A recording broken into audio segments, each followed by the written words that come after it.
So it doesn't come as a surprise to me, at least, that there are cameras in the newer part of the building. And there's video footage, okay? So there's the back part of the building, old part, and front part, new part. The shooting occurs in the old part, towards the back, up towards Hope Street. In that older part of the building, there are fewer, if any, cameras in that location.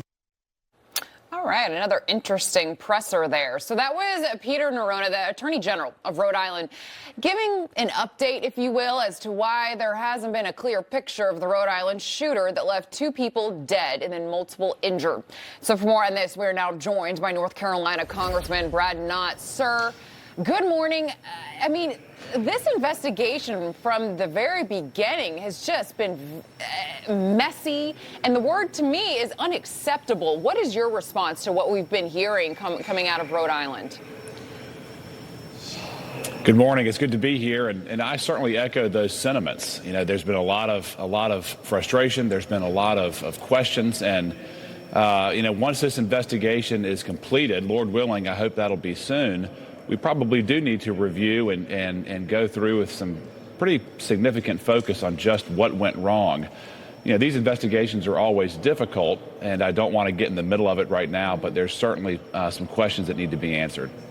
And we're also learning that Brown's campus alert system completely failed in the beginning and didn't alert the students and staff for over 17 minutes. We're hearing, yes, there were cameras inside, outside. We don't even know if they were fully operational. I mean, it goes on and on and on. With this information, do you think that possibly Congress maybe needs to address any issues with campus security and surveillance infrastructure? Legally, is there anything you can do? Because you think parents are sending their kids to these universities expecting them to be safe.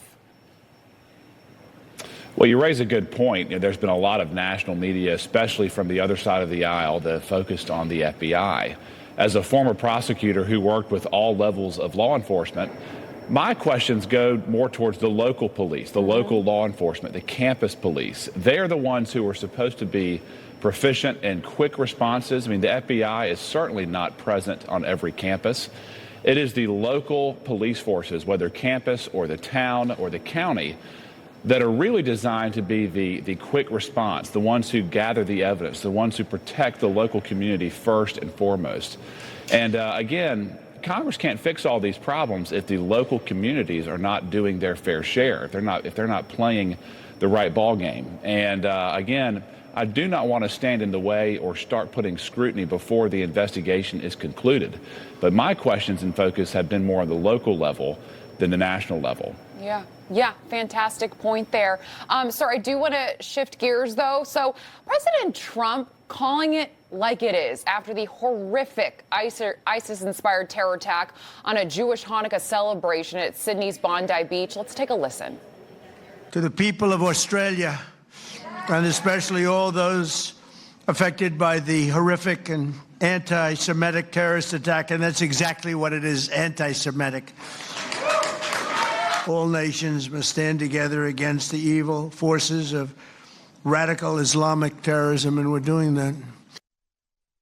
You know, finally, sir, we have a world leader who was able just to say that and articulate it. So many of these leaders, they will not call it like it is. I mean, my goodness, Paris is canceling New Year's Eve celebrations because they're worried about Islamic attacks. Why is there such a hesitation to call it out, just like President Trump did?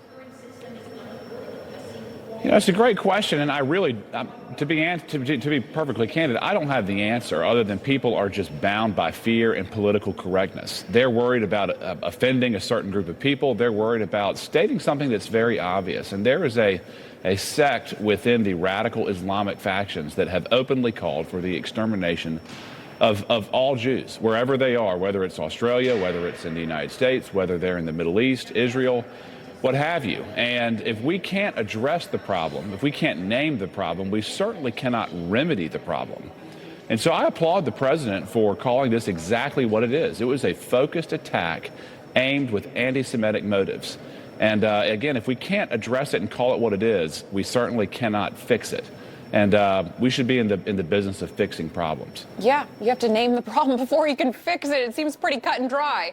And on that same point, the Trump administration just expanding the travel ban to include more countries. Now, this, of course, includes Palestinian Authority-issued travel documents. What are the national security benefits that you see from this move? And quickly, a lot of critics obviously coming out and saying this is targeting certain groups. What is your response to that as well? We obviously saw one end of the spectrum under the Biden-Harris administration. If someone wanted to come here legally or illegally, they were welcomed, regardless of the effect that person would have on this country. I applaud the president in taking a more careful approach in trying to determine just who are we letting into the country. Will they assist this country? Will they further this country? And if they're going to harm this country, we need to keep them out of the United States. Yeah, absolutely. Congressman Brad Knott, thank you so much for joining us this morning. I really appreciate all of your insight. My pleasure. Merry Christmas. Merry Christmas.